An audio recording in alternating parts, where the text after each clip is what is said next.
नमस्कार दोस्तों, एक बार फिर से आप सभी का हमारे चैनल में स्वागत है। दोस्तों, कहा जाता है कि मानव शरीर में 7 तरह के मुख्य चक्र होते हैं, जिनको ऊर्जा का मुख्य स्रोत कहा जाता है।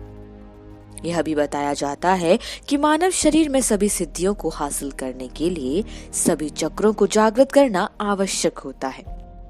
मनुष्य के शरीर में मौजूद कुंडलिनी शक्ति में बहुत से चक्र स्थित हैं, जिसमें से ये 7 चक्र मुख्य हैं। आज हम जानेंगे इन 7 चक्रों के बारे में, तो वीडियो को अंत तक जरूर देखें।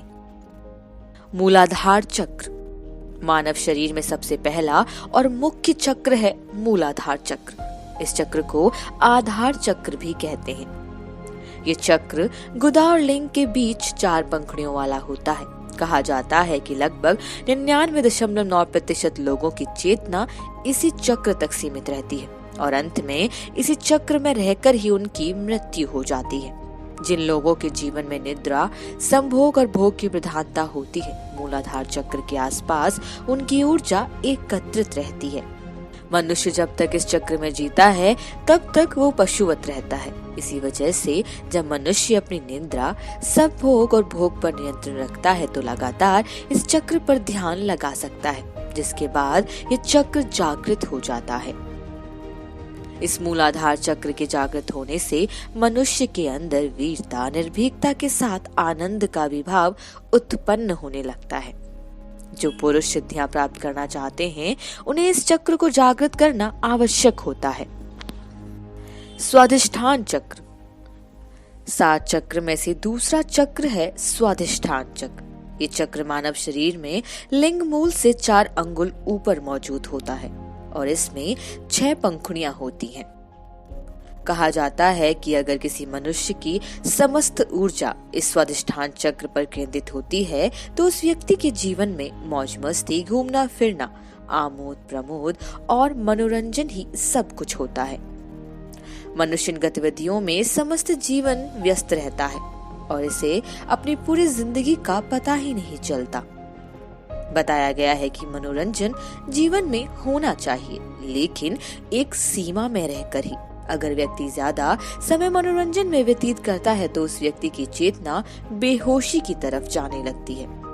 यह भी कहा गया है कि अगर किसी व्यक्ति का स्वाधिष्ठान चक्र जागृत हो जाता है, तो व्यक्ति के अंदर निहित क्रूरता, गर्व, आलस्य, अवज्ञा, अविश्वास जैसे दुर्गुणों का वास होता है और सिद्धियां प्राप्त करने के लिए इस चक्र को भी जागृत करना आवश्यक होता है। मणिपुर चक्र मनुष्य के शरीर में नाभि के मूल में स्थित होता है ये तीसरा चक्र, जिसे मणिपुर चक्र कहा जाता है। ये मणिपुर चक्र 10 कमल की पंखुड़ियों से युक्त होता है। इस चक्र में व्यक्ति मनुष्य की चेतना एकत्रित होती है और उनके अंदर किसी भी काम को करने की धुन रहती है। इन्हीं लोगों को दुनिया में कर्म योगी के नाम से जाना जाता है। इस मणिपुर चक्र को जागृत करने के लिए पेट से श्वास लेनी चाहिए। इस चक्र के जागृत होते ही व्यक्ति की तृष्णा, लज्जा, भय, मोह, घृणा, ईर्ष्या जैसे दोष दूर हो जाते हैं। अनाहत चक्र किसी भी मनुष्य के हृदय स्थल में कमल के फूल की 12 पंखुड़ियों जैसा 12 स्वर्णाक्षरों से सुसज्जित चक्र को ही अनाहत चक्र कहा जाता है। जिन मनुष्यों की ऊर्जा इसमें होती है, वो मनुष्य रचनाकार होते हैं, जैसे कवि, लेखक, चित्रकार, इंजीनियर इत्यादि।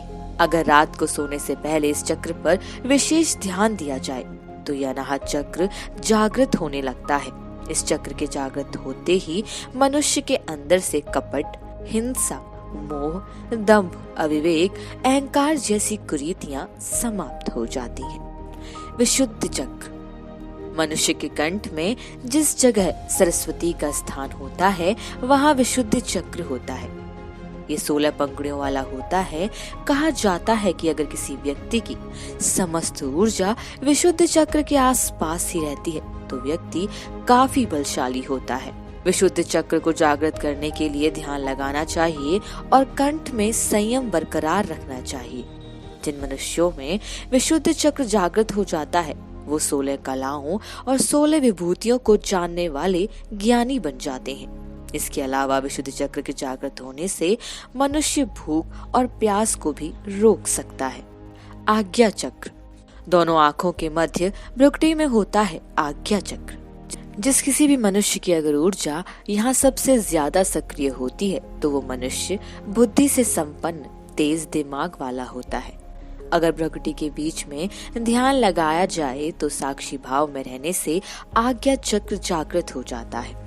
इस चक्र के जागृत होने के बाद व्यक्ति के अंदर मौजूद सभी शक्तियां भी जागृत हो जाती हैं। सहस्त्रार चक्र, ये अंतिम चक्र है। सहस्त्रार चक्र, ये चक्र मस्तिष्क के मध्य भाग जहाँ चोटी रखी जाती है वहाँ होता है। अगर कोई भी मनुष्य सभी यम और नियम का पालन कर लेता है तो ये चक्र उसके आनंदमय शरीर में स्थित हो जाता है। पहले चक्र यानी मूलाधार चक्र से लेकर इस चक्र तक सभी चक्र को जागृत करके ही इस चक्र को जागृत किया जा सकता है। इस चक्र को ही मोक्ष का द्वार कहा गया है। दोस्तों, अगर आपको हमारी ये वीडियो पसंद आई हो तो इसे लाइक और अपने दोस्तों के साथ शेयर करना